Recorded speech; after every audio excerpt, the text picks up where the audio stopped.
Friends, ఇప్పుడే అందిన వార్త డిఏ పెంపుపై కీలక ప్రకటన. ప్రభుత్వ ఉద్యోగులకు గుడ్ న్యూస్ అంటూ ఒక లేటెస్ట్ అప్డేట్ అయితే అందించారండి. ఆ వివరాలు ఏంటనేది మన వీడియో రూపంలో తెలుస్తాం. వీడియో స్కిప్ చేయకుండా పూర్తిగా చూడండి.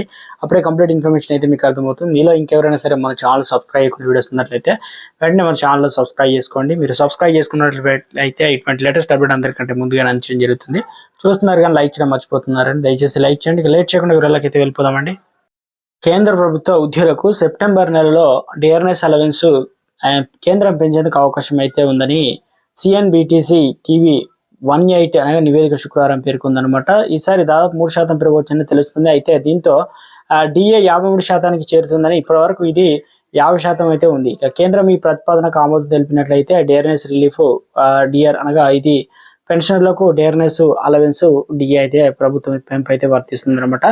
అయితే ఇప్పటి వరకు ఉద్యోగులకు 18 నెలల బకాయిలు అందలేదు. వీటికి విడుదలపైన ఉద్యోగులు చాలా కాలంగా ఎదురు చూస్తున్నారు.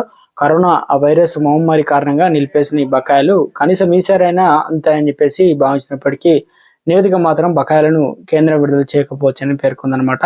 ఇక చివరిసారిగా మోడీ ప్రభుత్వం ఏడాది ప్రారంభంలో మార్చి 7న కరువు భత్యం పెంపును ప్రకటించిందనమాట. ఈ పెంపు జనవరి 1, 2024 నుండి అమల్లోకి వచ్చింది. ఇక ఆ సమయంలో డిఏ 50% అయితే చేరిందనమాట. డిఆర్ అనగా పెంపు అనేది ఏడాదిలో 2 సార్లు అయితే ఉంటుంది. ఒకటి ఏడాది ప్రారంభం జనవరిలో, రెండవది జూలై నెలలో అయితే ఉండబోతుంది. జనవరిలో జరగాల్సినటువంటి డిఏ పెంపు మార్చి నెలలో 4% పెంపుతో అయితే ప్రకటన అయితే వెలువడనుంది అనమాట.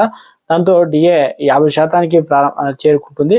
4% పెరిగితే కనుక పెరిగిందనమాట. ప్రారంభంలో డిఏ ఇంక్రిమెంట్ మూల సంవత్సరం 2001లో వినియోగదారుల సూచిక ఉపయోగించి లెక్కించారు.